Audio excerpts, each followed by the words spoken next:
the same way they do, not the same way that they do during a presidential year or during a year when all of the other state offices are up. So it really is incumbent on us as local folks to pay attention to these ballot items. So Kathy, there are five, as we said, there's 5 propositions on the ballot. Let's go over each one. Ballot item 1 is amending the apportionment and redistricting process. And I know Diana's got a slide for us to put up.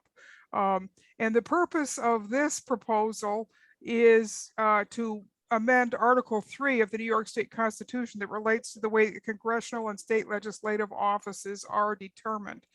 This ballot item actually modifies the current process that was only put in place several years ago, and it's only being used the first time this year because 2020 was a US Census year. By law, redistricting has to take place in the year following a census. So Kathy, let's talk a little bit about more about this item and some of the controversies around it. Yes, and I will say right now that one of the things that Donna and I are going to kind of focus on are the lead positions on these proposals. For just the straight pros and cons, you can go to Vote 411 or look at the voter guide part 2. So that's kind of our focus. The league is opposing Prop 1. Not all of it, but since we oppose some of it, the league is opposing it. If Proposition 1 passes, going forward, the Independent Redistricting Commission would appoint 2 co-executive directors by a majority vote of the commission. And currently there's a requirement that 1 co-director be from each major party. If Prop 1 passes, that's removed. So there'd be no requirement that the co-directors be, one be a Republican, one be a Democrat. In addition, the threshold for the passage of the IRC, the Independent Redistricting Commission, maps by the legislature would change from 67% to 60% if both houses are controlled by different parties. If both houses are controlled by the same party, the passage would no longer require the votes of 2/3 of the members elected to each house. Now, right now, the point is moot because there are supermajorities of Democrats in both houses, but that will not always be the case. So the league views both of these provisions as changes that would weaken the role of the minority party on the commission and in legislative approval of the plans. So that's the crux of the league's problem with Prop 1. Other provisions in the amendment, and it's a complicated, it's a very complicated amendment, excuse me, are supported by the league, but there is no particular urgency to put them in the New York State Constitution right now. For example, prison gerrymandering, which would be banned by this amendment, has already been outlawed in the state by law. The stipulation in the proposal that the full population of the state be counted in the census is meant to deal with ambiguity in the current state constitution about who should be counted as residents, but there's plenty of time to pass that part of the amendment before the next census, which won't be till 2030. There is one other thorny issue. However, the timeline for the finalization of the redistricting maps specified in the current amendment, okay, the current law governing the IRC, is a problem now because the primaries have been moved to June. Therefore, candidates need to start petitioning much earlier to get on the ballot than they used to when the first amendment creating the IRC was passed. Without Prop 1 being passed, the deadline for the first draft maps is January 15th. And if those are rejected by the legislature, the commission has until February 28th to produce a second set of maps. But late February is when candidates have to start circulating their petitions. So obviously they need to know what their district is going to be.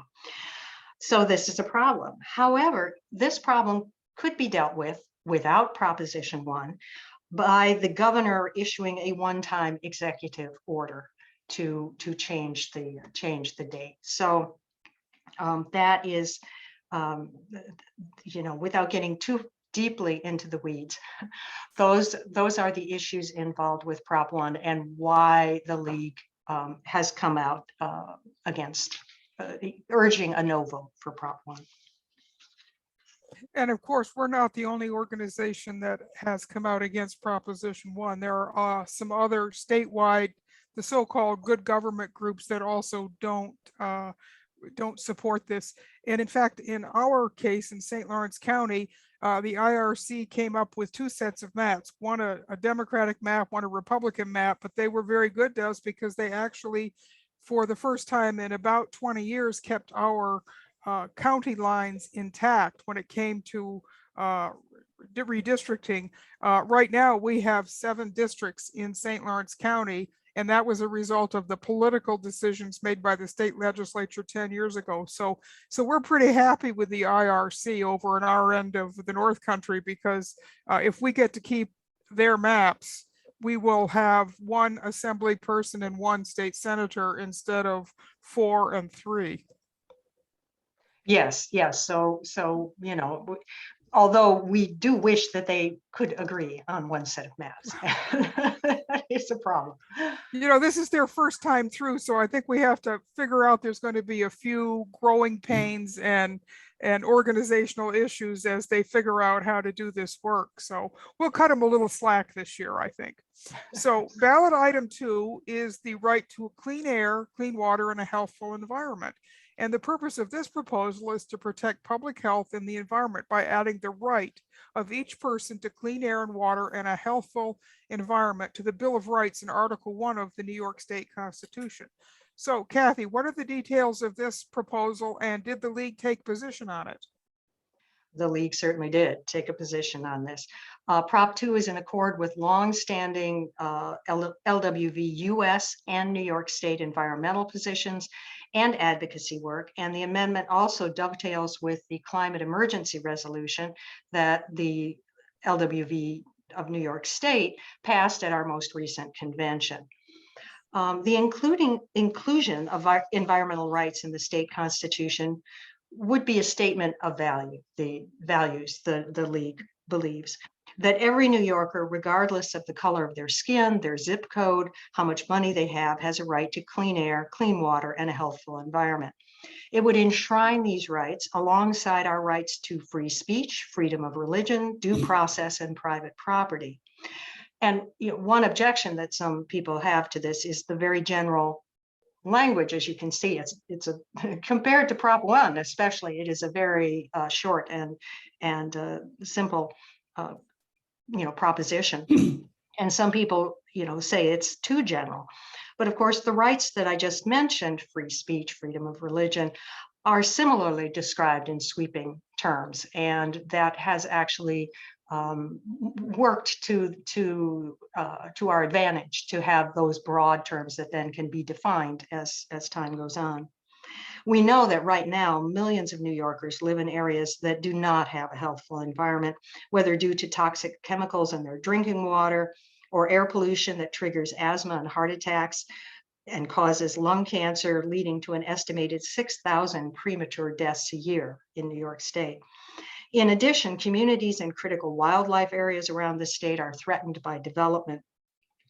All of these impacts are occurring disproportionately in communities of color and other disadvantaged communities, including rural ones where they like to put, incinerators and landfills and things like that. The fight for environmental justice would be furthered by this amendment. Now, it's true, and another thing that people bring up in opposition to Proposition 2 is that there are already many environmental regulations in New York State, and that's true. But these are mostly written after damage had already occurred. And of course, this amendment could be used to react to existing problems as an additional provision under which individuals, communities, local governments, and business interests could demand redress and protect themselves from further harm. But more importantly, the League thinks and others who support the amendment think that this amendment would add a proactive aspect to existing environmental legislation. It would require that the rights to clean air, water, and a healthful environment be taken into consideration in every decision that government makes, local government and state government. In this way, the amendment would be a tool to prevent water from becoming too polluted, our air too dirty, the land too contaminated, and natural landscapes too decimated to support healthy lives, including healthy economic lives. And one more thing in favor of Prop 2 is that just last week, the UN Human Rights Council recognized access to a clean and healthy environment as a fundamental right, formally adding its weight to the global fight against climate change and its devastating consequences. The UN resolution was first proposed in the 1990s, first discussed, I should say, it wasn't actually proposed. It's not legally binding, but it has the potential to shape global standards. And David Boyd, the UN Special Rapporteur on Human Rights and the Environment, said that this resolution has a life-changing potential in a world where the global environmental crisis causes more than 9 million premature deaths every year. And so, lawyers, working on environmental issues say this could, that the UN resolution in itself could be a very, very useful tool for them. So, the League and our fellow supporters in the environmental group, coalition that is supporting Prop 2 really feel strongly that Prop 2 would be a great addition to the New York State Constitution. Thank you, Kathy. And we can also mention that, and this is another thing that just came out in the news this week, was that 85% of Earth's population have been impacted by climate issues, extreme weather and things like that. So this really is an idea whose time has come, and it's not something that's just appearing from overnight. This has been in the works for a long time, and it's a position that has been evolving. And so New York State would be a leader in this area if this proposition does pass and become part of the state Bill of Rights. So now we come to the two ballot items that focus on voting in New York State. Ballot item 3 eliminates the 10-day advance voter registration requirement. Section 5 of Article 2 of the New York State Constitution now requires that a citizen be registered to vote at least 10 days before an election. And the proposed amendment would eliminate or delete that requirement. If this amendment is adopted, the legislature would be authorized to enact laws permitting a citizen to register to vote less than 10 days before the election. So this is a change that the League has long sought. Give us the skinny on it, if you would, please, Kathy. Yes, the League has, we have been working on this one for a long time. And important to say that the passage of Proposition 3 in and of itself would not immediately change anything. And you might have noticed that, by the wording of the amendment, you can see that 10 days advance registration is all that the New York State Constitution demands, but we have 25 days advance registration. So, legislation will establish exactly how many days. To get to same-day voter registration, which would greatly increase voter participation. We know from states that already have it, but that would require additional legislation to become law. So just, to avoid any confusion, that this does not enact same-day voter registration. However, the League believes that the passage of this amendment would send a strong message that the public wants a registration day at least closer to election day than the 25 days in advance that we have now. So ballot item 4 would authorize no excuse absentee ballot voting. And that's actually what we have right now. We had it last year, this year, and it actually, the executive order extends to next year. So we can kind of call this the COVID ballot item, right, Kathy? Exactly, because the governor's emergency order expanding the qualification, allowing people to use the temporary illness excuse to cover COVID concerns, has added a lot of energy to something that is, again, a long time goal for good government groups, especially for the League. 34 states plus the District of Columbia do not require an excuse or reason from voters who want to vote absentee, and 5 more states conduct their elections entirely by mail, so voters don't need to request a ballot at all, so that issue doesn't arise. There is no indication that there is any greater instance of voter fraud involving mail-in ballots in any of these states compared to those that require an excuse. So in other words, making people give an excuse has no effect on the minuscule amount of voter fraud that there is. The New York State Board of Elections were able to handle the additional volume of absentee ballots, because some people say, oh my gosh, this is just going to greatly increase the volume of absentee ballots. But we had an enormous volume of absentee ballots during the last election due to COVID. The boards of elections were able to handle that. And you might remember there was also an enormous increase in people voting during the early voting period. And so many people prefer to vote in person. It's not as though everybody, you know, who doesn't vote on election day wants to vote by mail.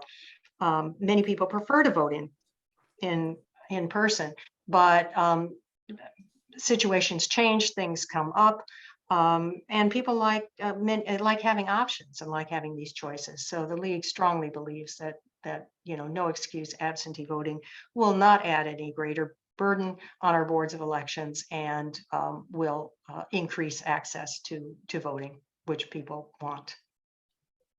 So just to reiterate, for ballot proposal 3 and 4, the League is very much in favor and urges everyone to vote yes. And it continues the work that's really been happening in this state in the last 3 years to open up voting and modernize our voting system. At one time, we had one of the most restrictive voting systems, and now we are one of the leaders in the states in terms of opening up the ballot and making it easier. There's still work to be done and room for us to improve, but it certainly is much better than it was a few years ago. Absolutely, absolutely.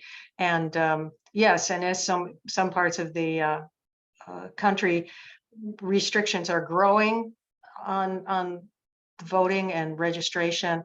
It's nice for New York to be expanding, and here's an opportunity for us to expand even further access to the vote.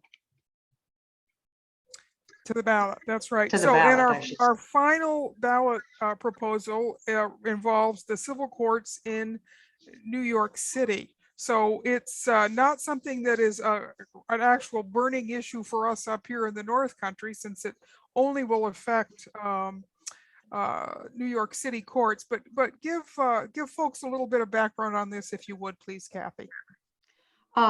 Yes, ballot proposition 5.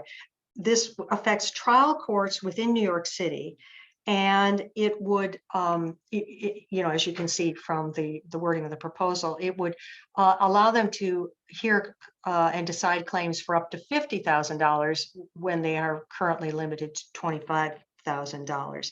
And the argument for it is that it would move down to civil court cases that are currently being heard and must be heard by the state Supreme Courts, the Superior Court system, which is very much overburdened. And, you know, people say, well, the civil courts are overburdened as well. And that there are many other reforms needed in New York's court, you know, judicial system. And the League would certainly agree with that. The League has not taken a position pro or con on this ballot item, but I will point out that this particular amendment, Prop 5, passed both houses of the legislature in the 2 separate sessions unanimously each time. So there's clearly no real opposition to this proposal. Thank you, Kathy. So I think the last thing we really need to discuss is where are all these ballot items located?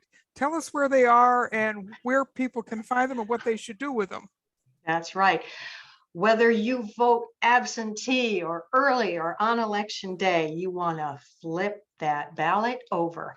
The propositions are all on the back. The local elections and any county-wide election you might have will be on the front, and flip it over and you will find the propositions all on the back. And as I say, inform yourself if you want to hear more pros and cons, or read more pros and cons, I should say. Go to Vote 411. There, it's all up there. And inform yourself and remind family and friends to vote, because as Donna said at the beginning, it's an off year and the turnout is notoriously low on years like this, and people don't often pay as much attention to local elections as they should, and local elections affect our lives more directly than presidential elections generally do. And but this year especially, we have these 5 proposed amendments to the state constitution, and voters should be weighing in on these. So that's reason enough to turn out as far as the league is concerned. Yeah, and just as a reminder, Election Day is November 2nd. The polls will be open from 6 a.m. to 9 p.m. in your regular polling place. In addition, there are 9 days of early voting that start this Saturday on October 23rd and go through Halloween, October 31st. So at that point, I'm going to turn it back to Diana, and she can find out if we have questions that we can maybe help folks with. All right. I cannot thank you enough, Donna and Kathy, and I'm just going to introduce you again. Kathy is from Canton and president of the St. Lawrence County League of Women Voters, and Donna Seymour lives in Potsdam and is host of North Country Matters. So thank you for making that long trip to Zoom in with us tonight. And now we have our